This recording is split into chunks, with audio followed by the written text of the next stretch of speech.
Kia ora.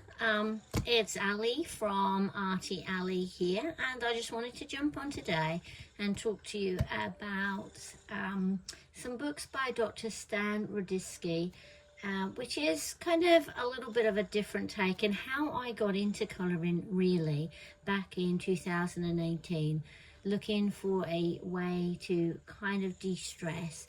So I have three books by Dr Stan Rodski.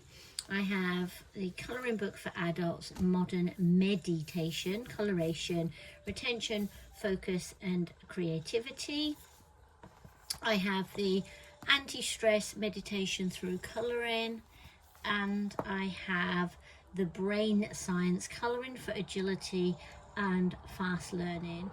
And you know, these are fairly old books now. As I say, I've had them for a while. I'm not sure when they were published, but yeah, Dr Stan Rodski first qualified in 1985 and completed his doctorate in 1994. It doesn't have a publication date here, I don't think, but they are, yeah, there's three of them, as I say, and I have all three. It is a colouring book aimed at adults, and it's interesting, like when you flip, I mean, there's all the science. He has all the science here about, you know, fight or flight, normal reactions, and I like that there's a little bit of the science, you know, and he explains, as children we use colouring to develop our muscle strength and stamina for the muscles we use to write with. It also allowed us as children to develop hand-eye control, attention and focus to stay in what we call spatial lines. The object was to stay within the lines for the reason of developing our fine motor skills.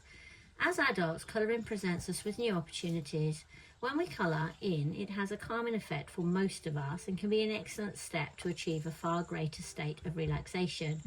In elderly people, it could also be used for the same objective as when we were children, as a skillful activity to strengthen our fine motor coordination and skills. In this book, we look at the brain's fight or flight response and the effect of relaxation, how repetition, pattern and focus are used in our drawings to further relax and energise the brain, and finally, helping our brain to become more agile and a faster learner. So, obviously, he goes through what fight or flight is, and what you need to do, how you can move from it. And I do think this is the interesting stuff. So to move from fight or flight or freeze to normal mode, we need to be calm. That calm is often produced by colouring. Colouring that is patterned, repetitious and focused helps the brain to learn to relax and become more mindful. And it's that that's really interesting, because, you know, I'm like everybody else and I love all my other books, right? I do. I love all of my other books, like, you know, my Lulu Mayo, but these can create a bit more stress, right? Because there's nothing, you're thinking about colour choices, you're thinking about trying to make it realistic, you're thinking about light sources, you're thinking about shading, and that can take away some of the relaxive benefits of colouring, or for me. So I like the fact that it's patterned, it's repetitious, and it's a little bit more focused. So, you know, as we're flipping through, I don't know, something about these pages instantly kind of feels calmer. You know, it's like all the decisions are so much less. It's like, just pick a colour and go for it. You know, you just take a colour. And it really, there's no right or wrong, there's no realism, and it's that connection between colouring and meditation. And you know, when you sit down to colour one of these pages, I feel that my shoulders drop. I feel that I become a little bit more present. And when I'm choosing the colours, when I'm following these lines, I just feel like my attention stays right here on the page. It doesn't go off. I'm not worrying about later. I'm not replaying earlier. I'm just colouring, and I'm not. When I colour something like this, I also find, for me, there's less competition. I'm not trying to be anything except present. And I do like the patterns. I really like this. It's like, reminds me of traffic signals, really. And I like the balance and the repetition, right, which we're going to come on to in a minute. And it's really helpful, particularly for two reasons. One, if you're not very good at colouring, or you think you're not very good at colouring, so this doesn't matter, right? But the other is also, what if I'm not very good at meditation, or I'm not very good at relaxing, if I'm not very good at sitting still, which people with ADHD, like I have, really can find that a difficult thing. But I find that I can get really lost in colouring, and I can think that I've been here 10 minutes, and when I look up, I've been here 2 hours, and it's felt like nothing, no time at all. And I think that's because colouring kind of gives my mind a job. And, you know, when I'm working through a page like this, I do think my breathing slows, I think my heart rate settles, and I think my body gets the message that it's okay to relax. And that's why it's so good for anybody that feels like they can't do that. They're restless, they can't relax, they feel overwhelmed. So, you know, you don't need to overthink it. So why is repetition good? You know, well, repetition is good because it helps relax the brain and helps it energize. You know, often our brain has learnt patterns and responses to things that have happened in our lives. Those big and sometimes not so big events have been reinforced simply through repetition. With our better understanding of brain science, we now know it's possible to change our reactions to stress.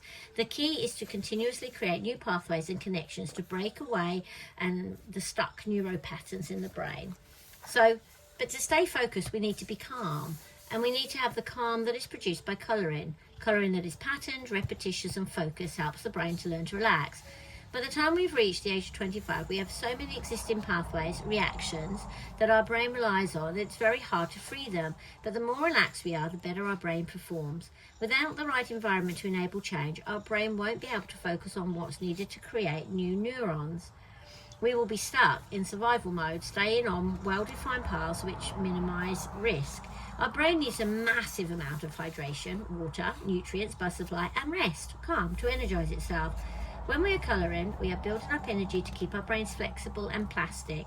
This allows the brain to learn, unlearn and relearning. The drawings you are colouring reinforce the brain's desire for repetition, pattern and focus when it is stressed or preparing for stress. So you'll see these patterns now are a little bit more complicated. You know, they're definitely a little bit more complicated.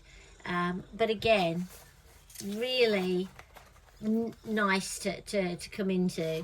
And it's, you might be thinking, oh well, if you're so interested in, you know, the repetition of this, why is the book empty? Well, that's because usually what I do is I photocopy a page, and then I can colour it as many times as I like. And this is one of my favourites. I have coloured this so many times because there's something about these irregular shapes that just really find really soothing, and I really love this colourway that I used on this one.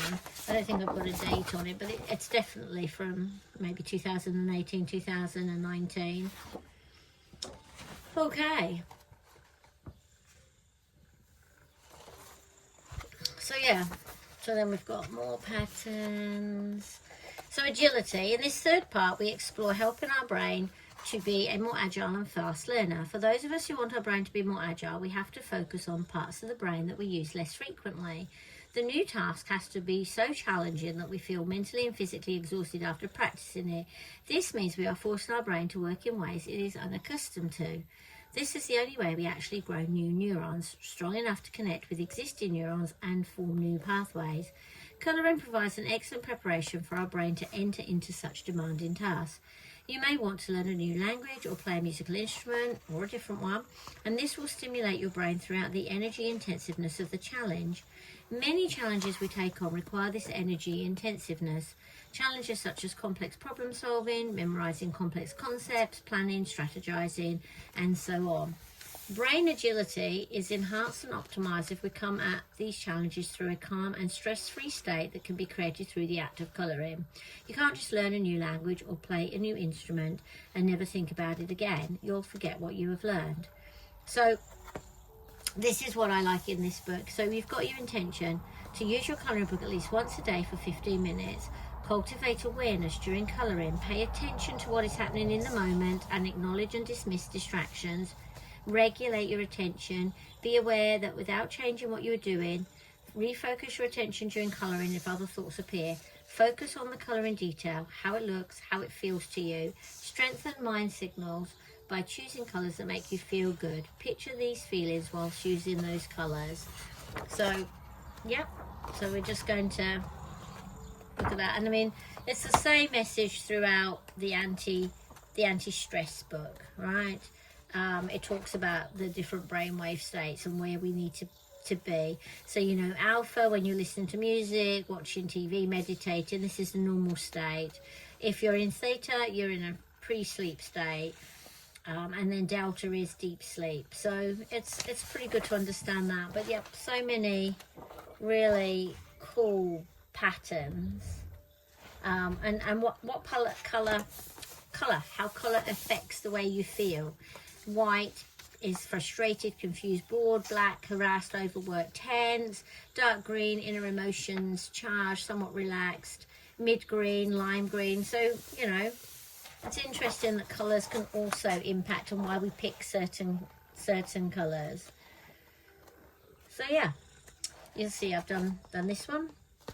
And yeah, I didn't care about the colours I was choosing. I don't care that there's no pattern, there's no rhyme or reason to them. They're just down on the page. And I think this was one that I did do in one sitting, and I really found it enjoyable. So yeah, there's that one. And then the third one, which is just, again, you'll see the pattern I've already done heaps of time. Yeah, just lovely, lovely, lovely books. Okay, so those are 3 books for meditation or colouring mindfully. And yeah, if you've coloured from Dr Stan Rodski's books before, or if colouring helps you unwind, I'd love to hear about it. Thank you for spending this little bit of time with me. I just want to say, you don't have to be calm before you start. You colour to become calm, if that makes sense.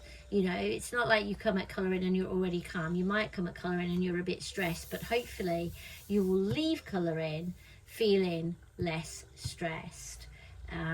So yeah, thanks for spending this time with me, and let's colour.